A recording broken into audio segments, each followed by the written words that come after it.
Hi, my name is Danielle. I'm a clinical psychologist and an animal assisted therapist. I'm also the director here at 12 Point Psychology in Ferntree Gully. And I've been doing these videos to share with our new clients, and I thought they might also be useful for people who are considering starting therapy themselves, to give you some ideas of what to expect and how to get the most out of your sessions. So this one's pretty quick, pretty straightforward. We're going to talk about making your appointments a priority, taking risks and trying new things, taking responsibility for your own health and well-being, and giving direct and honest feedback. And they really are kind of simple points, although they can be quite hard to implement in practice. So first one, making your appointments a priority. This is because consistency is key to, one, increasing safety and increasing that therapeutic relationship, but it's also key to change.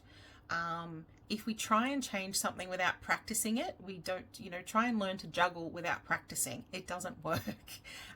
If you do 5 minutes of juggle practice in February and then you don't try again until June, there's not a lot of carryover that has happened there. And therapy is not that different.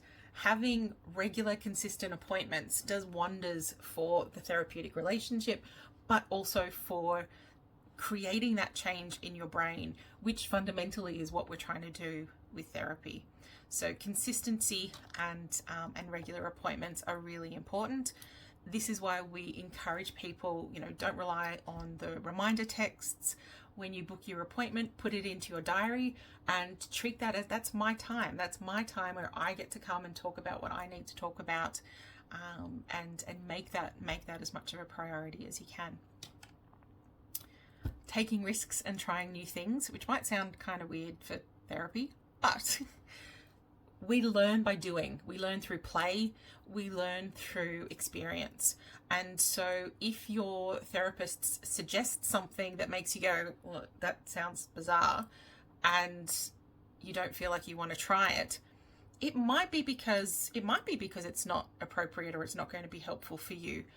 But it could also be that this is just your brain's response to change. Our brains do not like change. Try and brush your teeth with the wrong hand tonight. Your brain will resist. It'll have that, why are you doing this effect? So trying something new and trying it more than once can sometimes be a really important part of therapy. I find this a lot when we talk about the breathing exercises. A lot of people's response is, I know how to breathe, I've been doing it for years, which is true. But you don't know how to breathe like this necessarily. This is a type of breathing practice that we know calms the nervous system and can really help with anxiety. If you don't practice it and the first time you try and use it is in the middle of an anxiety attack, it's not going to work. So taking risks and trying that stuff and practicing that stuff ahead of time before you really desperately need it is really key to making good gains in therapy. I often say that it's not the real change, the sustainable long-term change very often doesn't happen in the room. It happens in between. If I've got you for an hour once a fortnight, there's a lot of hours in between those fortnights. And that's often where we see people who make gains very quickly versus those who are taking a little bit longer. They're the ones who will take risks, who will try new things, even if their brain's going, I'm not sure about this. And part of, I suppose, an extension of that is that idea of we really want you to take responsibility and own your mental health. So, if you were feeling sick in the stomach and you went to the doctor and the doctor said, how are you doing today? Or what seems to be the problem? And you just sort of, shrugged your shoulders and went, I don't know. It's going to take them quite a while to get to the stomach and figure out that that's what the issue is, and then work out what it is and how to treat it. So think about what you want to talk about in the session. Think about what's been my highs this week? What's been my lows? And what do those tell me about what I want more of, what I want less of?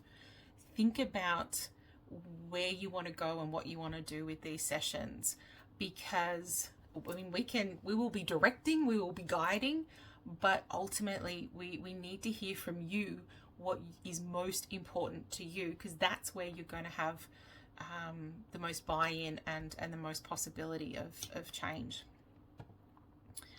And then finally, give direct feedback. If I have made an analogy or have made a connection and you just think, wow, that's really far off, tell me. It won't hurt my feelings. I will probably applaud you, because the more feedback you give me, the better I can then, it's like the faster I can hone in on what the issue is, and the faster I can understand it from your point of view. The same with if you've had a session or a couple of sessions with someone and you're just not feeling the fit, you're not feeling the connection, then absolutely, if you can't speak about it directly with them, because that can be quite confronting and awkward, talk to the practice manager or the director of the practice. But let them know. Don't just ghost them. Nobody likes being ghosted. That does hurt our feelings a little bit. Just let them know it wasn't a good fit. We might be able to recommend someone else. I had an example years ago that someone said, they called up afterwards and spoke to the practice director and said, look, she was nice and all, but she just really reminds me of my sister, and that's going to drive me nuts. And there's nothing I can do about that. But it meant that we directed her then to a different therapist who was very, very, very different physically and kind of personality-wise from me, because we thought it's pretty unlikely if I remind her of a sister, this person really won't. And that was the case, and they progressed very nicely in therapy. So tell us, just let us know. This is your therapy. This is your time. We want you to make the best use of it possible. That's literally why we're here. So you won't hurt our feelings, and you really will probably enhance your therapeutic experience quite a lot. That's all from me for this one. I hope that's been useful to you, and I look forward to seeing you at the practice.